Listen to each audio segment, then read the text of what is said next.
J'ai demandé ma petite amie en mariage, celle avec qui j'étais depuis 8 ans. Mais aujourd'hui, elle m'a largué, net. Sous le coup de la colère, j'ai offert la bague de fiançailles à une mendiante dans la rue. Cette mendiante n'avait pas mangé depuis 3 jours. Elle n'aurait jamais imaginé qu'un jour, elle épouserait un milliardaire tout juste rejeté. Peu après, Sophia a débarqué en bas de mon entreprise. Elle voulait me rendre la bague, mais les agents de sécurité l'ont prise pour une arnaqueuse. À ce moment-là, je suis sorti en portant un carton.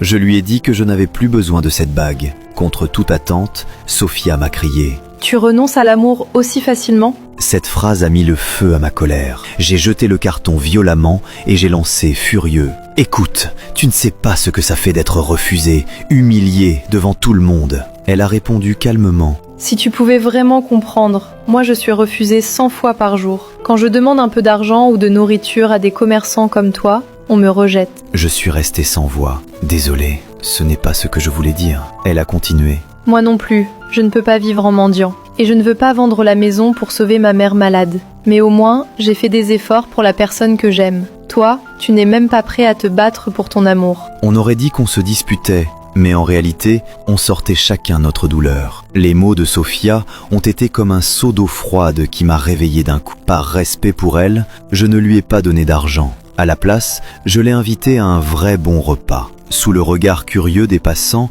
je lui ai moi-même apporté le déjeuner. Je ne savais pas qu'elle n'avait pas mangé depuis 3 jours. Sous mes yeux choqués, elle s'est jetée sur un petit morceau de pain et l'a englouti. En la voyant si affamée, j'ai eu le cœur serré. Je n'ai pas pu m'empêcher de lui essuyer la bouche avec une serviette, puis j'ai retiré mon écharpe pour la lui mettre autour du cou. Depuis la perte de ses proches, c'était la première fois qu'un inconnu était aussi doux avec elle. Et c'est là que j'ai découvert que mon ex avait déjà un nouveau petit ami. J'ai enfin compris. Ma demande avait échoué parce qu'elle avait trouvé quelqu'un de plus riche. En me voyant triste, Sophia a décidé de m'aider à sauver la face. Elle m'a demandé de lui préparer un endroit où elle pouvait se laver. Ensuite, elle a enfilé une jolie robe. Je ne m'attendais pas à ce qu'une mendiante puisse être aussi belle une fois apprêtée. Puis, comme prévu, on a suivi mon ex jusqu'à un restaurant et on a fait semblant d'être en couple. On est passé exprès à côté d'eux. Mon ex nous a vus et son visage a changé immédiatement. Je me suis approché pour la saluer